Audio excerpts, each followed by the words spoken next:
이번에는 어제 국회에서 있었던 몇 가지 모습 지금부터 좀 짚어보겠습니다. 첫 번째 기사 보시죠.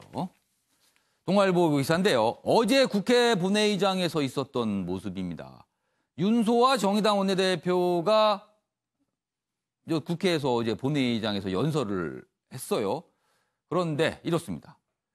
윤소아 비판 연설에 한국당 의원들 집단 퇴장했다. 이렇게 돼 있습니다. 윤, 선거제 개편 반대하는 거는 국민을 무시하는 거다. 라면서 이제 한국당에 대해서 그리고 나경원 원내대표에 대해서 막 비판하는 내용을 연설합니다. 그러자 한국당 의원들이 집단 퇴장을 했어요. 나가버렸습니다. 회의장에서. 그러자 민주당 의원들도 야유를 보냅니다. 우리 국회 모습입니다, 이게. 여기 내용이 좀 자세히 돼 있어요. 한국당 의원들은 윤 원내대표의 발언에 강하게 항의하며 대부분 본회의장을 떠났다. 그러자 더불어민주당 의원들은 싫은 얘기도 들어야 한다고 하지 않았느냐고 야유를 또 퍼붓다. 이 상황입니다, 지금. 자, 그럼요. 어제 국회 본회의장 모습 영상으로 직접 확인해 보시죠. 혹시 계신가 모르는데 나경원 원내대표님께 묻겠습니다. 정말 이 사실이 이 말이 사실입니까? 공정한 선거제도가 만들어지면 정의당이 교섭단체가 돼서 반대한다고 하신 것이 정말 사실이냐 이 말이에요. 정의당과 정개특위 심상정 위원장을 공격하는 데 혈안이 되어 있는 이유가 바로 이것이었습니까? 거대 정당에게 부당한 초과 의석을 보장했던 선거법을 개정해 민심 그대로를 반영하는 선거 제도를 만들자는 것이 도대체 왜 문제가 되는지 저는 도저히 모르겠습니다. 네. 자, 어제 연설 내용 그거에 대해서는 굳이 다루지 않겠습니다. 일단 국회 모습만 저희가 좀 다루겠습니다. 김수일 교수님. 네. 연설 내용에서 여러 가지 얘기 비판 발언이었어요. 그러자 이제 의원들이 나가고요. 나경원 원내대표가 이게 손짓하면서 나오라 하면서 이제 쭉 나갑니다. 퇴장을 하는 모습입니다. 그런데 좀 생각해 볼 것이요. 지난 12일 나경원 원내대표가 교섭단체 대표 연설을 할 때 사실 민주당 쪽에서 고성을 지르면서 사실 방해를 한 모습이었어요. 항의라고. 그때 나경원 원내대표가 연설을 끝까지 들어달라 이렇게 얘기했습니다. 그것도 비판 연설이었어요. 들어달라. 그런데 그렇게 얘기를 한 한국당이었는데 어제 또 본인들이 듣기 싫은 소리가 나오니까 나가버렸어요. 이건 또 어떻게 좀 이해해야 될까? 보복 행위한 거죠. 보복이요?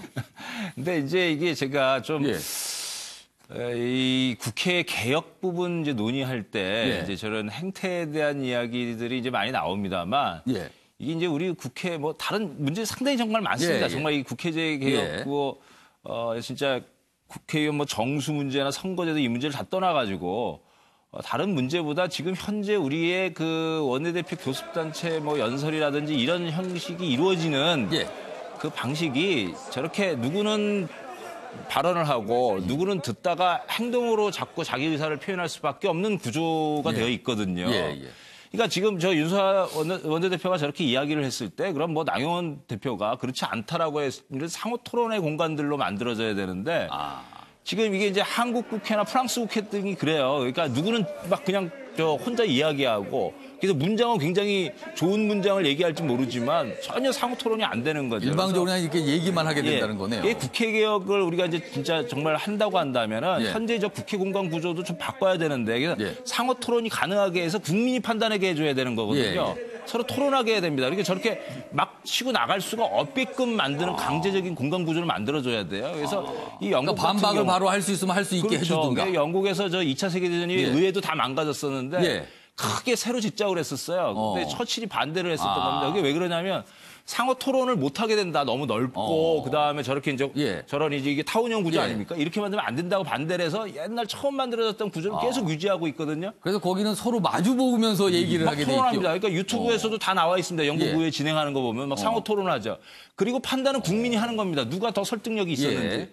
지금은 저렇게 누가 더 설득력이 있는지를 판단할 기회조차 국민들에게 주지 않잖아요. 저런 공간 구조를 빨리 좀 바꾸는 것도 우리가 지금 신경을 써봐야 되는 거고, 그래서 뭐 일단은 언론이 저런 토론 내용들이 왜 이제 나갔는지 뭐 이런 걸 이제 잘 비추어져서 저런 액션 자체보다는 그들이 주장하고 지지하는 정책 자체의 좀 내용을 중심으로 해가지고 국민들한테 소개해주는 그런 현재적으로는 이제 그게 좀 많이 필요하겠다 생각이 들죠. 언론도 내용을 좀 주목하고 싶습니다. 그런데요, 내용보다는 행동이 너무나 두드러지기 때문에 그것부터 보게 되는 게 또 사실입니다. 변함보 변호사, 한국당에 몸담고 계신 변함보 변호사. 어제 모습에 대해서 좀 어떻게 보셨어요? 바람직하지는 않는데요. 근데 연설의 이제 내용에 대해서 좀 약간은 좀 문제를 삼고 싶은데, 자, 이게 교섭단체 대표 연설, 이제 물론 정의당은 비교섭단체 대표 연설로 했던 것이죠. 정기국회나 임시국회가 시작될 때 교섭단체, 비교섭단체 대표 연설을 하면서 우리의 당론은 무엇이고 정부대 이것을 바라고 현 시국은 이러한 상황이다. 이거에 대해서 우리가 논의를 해야 된다. 일종의 청사진을 그려주는 공간이거든요. 그렇죠. 그런데 이제 정의당의 원내대표로 와서 지금 한국당은 야당입니다. 여당이 아니에요. 근데 오로지 처음부터 끝까지 선거제 개편을 놓고 거기에 대해서 한국당에서 비판을 하고 있습니다. 과연 선거제가 지금 우리 사회에서 가장 1순위로 둬야 되고 우선순위로 두면서 저 모든 논의를 매몰시켜버리고 국회에서 대북이건 경제건 평화건 다 상관없이 한국당에 대해서 왜 선거제 개편 동의하지 않았느냐. 원내대표가 이 연설할 내용인지 이게 맞는 이건 대변인을 통해서 얘기하면 되는 거거든요. 근데 이게 교섭단체 대표 연설에서 이런 식의 연설을 하면서 나경원 원내대표 묻습니다. 왜 약속을 어기십니까? 이런 식으로 시간을 낭비하는 게 과연 교섭단체 대표연설 취지에 맞는지 좀 그걸 좀 따져보고 싶습니다. 한국당에서 이제 그 부분이 좀 화가 났다 그 말씀이시네요. 그러시지 않을까 싶네요. 아무튼 뭐 지금 두 분 의견 들어봤는데요. 뭐 이런 설명 저런 설명 있습니다만 제가 계속 말하지만 참 아름답지 않은 모습입니다. 저건 분명히 국민들 눈에는요. 뭐지 저 모습은 이런 말이 절로 나오게 합니다. 사실은요. 자 이번에는 바른미래당 얘기 좀 해보겠습니다. 바른미래당 의원총회를 열었는데 이렇게 기사가 되는 것도 뭐 드문 경우긴 합니다. 그렇지만 굉장히 주목되는 내용들이 있어서 그렇습니다. 보시죠. 조선일보입니다. 바른미래 선거법 경론 벌이다. 분당 위기 아니냐. 조선일보는 분당 위기. 당이 쪼개진다. 뭐 그럴 수도 있다. 이렇게 진단을 했네요. 내용 보시죠.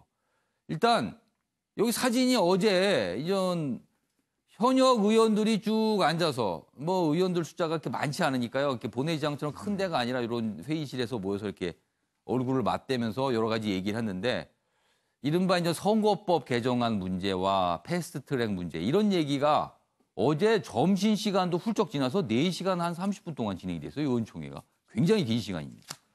보시죠.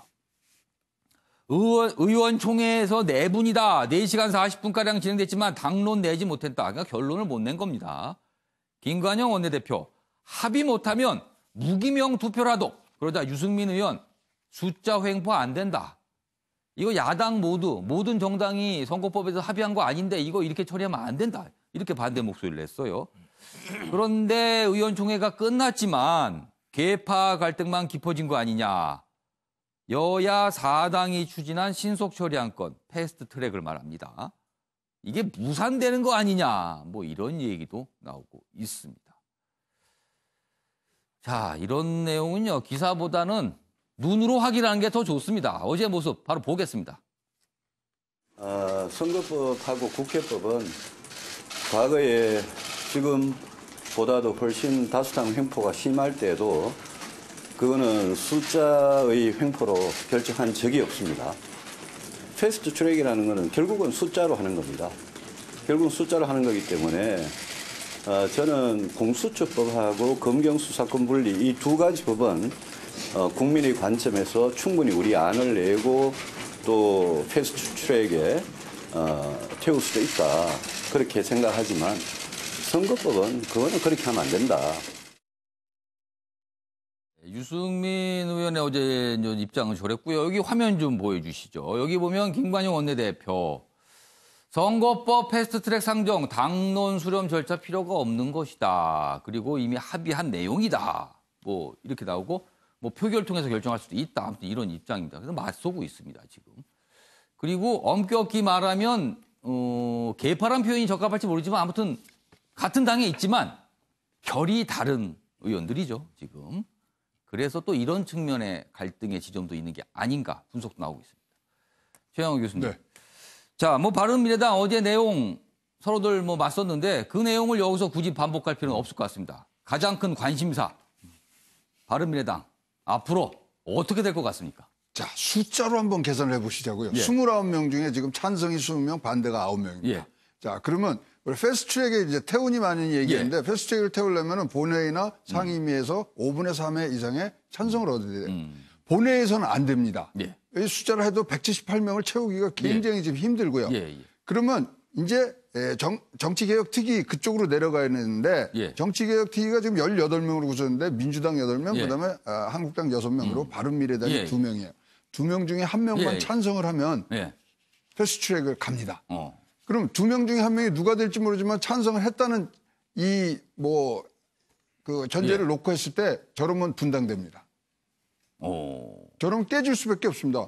한쪽의 의견이 담아져서 이게 패스트트랙으로 가서 가버리면. 이제 쭉 밀고 가면 예. 그래서 지금 그것을 막기 위한 지금 내부에서의 그런 이제 예. 소위 말하는 선제적인 방어들을 많이 하시는 것 같은데 그래서 유승민 의원도 지금 그런 얘기 하시는 게 예. 일단은 분당을 막기 위한 이 대안들을 지금 많이들 내놓고 계시기 때문에 그 숫자의 싸움에 지금 사실 양쪽 다 굉장히 지금 민감해 있는 그런 상황이라고 보시면 되겠습니다. 최영호 교수님께서 분석을 해주셨는데 제가 드린 질문은 그래서 어떻게 될 거로 보시냐는 거죠. 그래서 패스트트랙에 예. 되면 분당, 패스트트랙 안 가면 그래도 협의하는 그럼 과정을 패스트트랙을 갈 것 같습니까? 안 갈 것 같습니까? 그 둘 중에 하나가 지금 어떤 생각을 가졌는지 이제 취재를 해봐야죠. 제가 3번 질문을 드렸는데 3번 다 결정적인 답변을 안 하시고 피해 가셨습니다. 그럼 똑같은 질문을 옆에 계신 조대진 변호사께 드려볼게요. 그러면 바른미래당 이거 앞으로 어떻게 될 것 같습니까? 뭐 다른 당이기 때문에 평론하기가 예. 참 쉽지 않은데요. 예. 국민의 한 사람으로서 보기에는 대부분의 국민들도 뭐 그렇게 예. 보이지 않을까라고 싶은데요. 예. 저는 이제 분당이 되지 않을까. 이게 분당을 위한 서곡이다라고 이렇게 생각이 지금 됩니다. 조짐이. 예. 왜냐하면 처음부터 성격이 맞지 않는 세상에 뭐죠? 색깔이 다른 그 정당이 지금 합쳐지지 않았습니까? 뭐 보수도 아니고 진보도 아닌 어정쩡한 스탠스를 갖고 있는 이 그 정당이 이념을 어디에 설정하는 건가를 놓고도 꽤 오랫동안 갈등이 있었어요. 그렇죠. 그러니까 소위 말하면 그 당에 예. 있는 당 목표도 예. 정확하게 설정을 하는 데 있어서 예. 부딪히는 게 많은데 어떻게 보면 분당은 좀 뭐 어쩔 수 없는 과정이라고 보여지고요. 예. 그러한 과정에서 이제는 이제 서로 생각이 달랐던 사람들이 이제는 갈라설 때가 왔다라고 해서 이 패스트트랙 관련된 부분을 서곡처럼 이제 내세운 거 아니냐라고 생각이 되고 저는 이거를 계기로 해서 예. 당내 이렇게 반발 그리고 예. 갈등이 되게 심해진 다음에 예. 결국에는 서로 갈라서지 않을까 싶습니다. 그 갈라선다라는 거는 누군가 당을 나가는 거잖아요. 그렇죠. 그럼 어느 쪽이 나가는 겁니까? 아마 그 적은 쪽이 아마 나가게 되지 않을까 싶고요. 그리고 사실상 바른미래당 같은 경우는 분당이 되면 예. 둘 다 소수 의원들만의 그 집합체가 돼버리기 때문에 예. 사실상 누가 나가느냐는 별로 큰 의미가 없게 돼버릴 가능성이 높습니다. 근데요, 아까 예. 말씀드린 게 20명, 9명 얘기했잖아요. 예. 반대가 9명이단 말이죠. 그렇죠. 지금 그래서 그 패스트트랙에 대해서 9명이 그럼 나갈 개연성이 많잖아요. 예. 그럼 여기 20명이 남죠. 예. 아직도 교섭단체입니다. 20명이니까. 네. 그래서 분당에 얘기가 나오면 급속히 진행될 수 있다는 그런 개연성이 있습니다. 선거법이라는 다른 사안, 다른 정당과도 관련된 사안이 바른미래당에 들어가서 지금 당의 내분, 내홍을 일으키고 있다. 요 모습입니다. 어제 이제 2가지 국회 모습 저희가 봤습니다.